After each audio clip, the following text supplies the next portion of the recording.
শুভ নববর্ষ, শুভ নববর্ষ 1432। বাংলা বছরের প্রথম দিন পহেলা বৈশাখ আজ। নতুন সূর্যোদয়ের সাথে ইতিহাসের পাতায় ঠাঁই নিবে আরও একটি নতুন বছর। সূচনা হবে নতুন আরেকটি বাংলা সালের। জীর্ণ পুরাতন সব কিছু ভেসে যাক, মুছে যাক গ্লানি, বিদায় সূর্যের কাছে আজ এই আহ্বান বাঙালির। আমরা স্মরণ করছি 36 জুলাইকে। আজ বাংলা বর্ষপঞ্জিতে যুক্ত হবে নতুন বাংলা বর্ষ 1432। বাঙালির জীবনে এই দিনটির আবেগ ও ঐতিহ্য বরাবরই অন্যরকম। সৌর পঞ্জিকা অনুসারে বাংলা 12 মাস অনেককাল আগে থেকেই পালিত হতো। তবে সম্রাট আকবরের সময়কাল থেকেই পহেলা বৈশাখ উদযাপন শুরু হয়।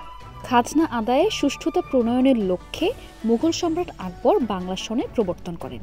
তিনি মূলত প্রাচীন বর্ষপঞ্জিতে সংস্কার আনার আদেশ দেন। তখন প্রত্যেককে বাংলা চৈত্র মাসের শেষ দিনের মধ্যে সকল খাজনা, মাসুল ও শুল্ক পরিশোধ করতে বাধ্য থাকত। বাংলা নববর্ষের ঐতিহ্যবাহী শুভেচ্ছা বাক্য হল শুভ নববর্ষ।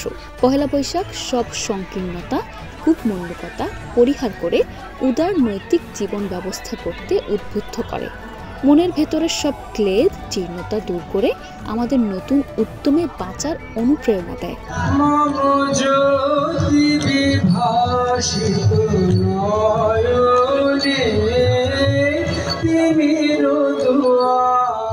আমরা যে বাঙালি, বিশ্বের বুকে এক গর্বিত জাতি, পহেলা বৈশাখের বর্ষবরণে আমাদের মধ্যে এই সজাত্যবোধ এবং বাঙালিয়ানা নতুন করে প্রাণ পায়, উজ্জীবিত হয়। নতুন বছর নতুন সম্ভাবনা নিয়ে আসে। শুভ্রতার প্রত্যাশায় তাকে স্বাগত জানাতে মানুষ পথে নেমে আসে।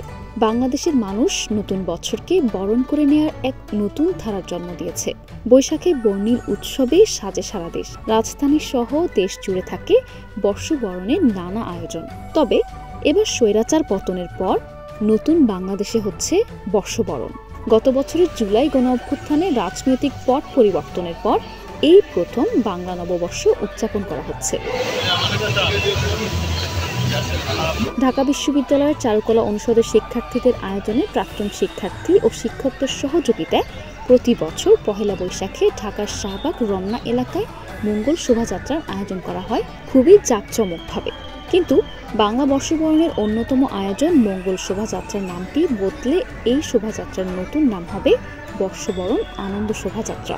বর্ষবরণ আনন্দ শোভাযাত্রা, বর্ষবরণ আনন্দ শোভাযাত্রা।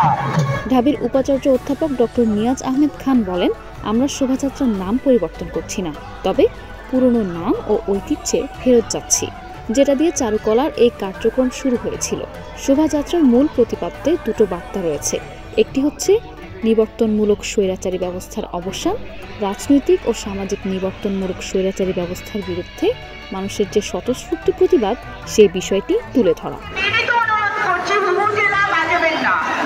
Stella news desk, hello Bangla.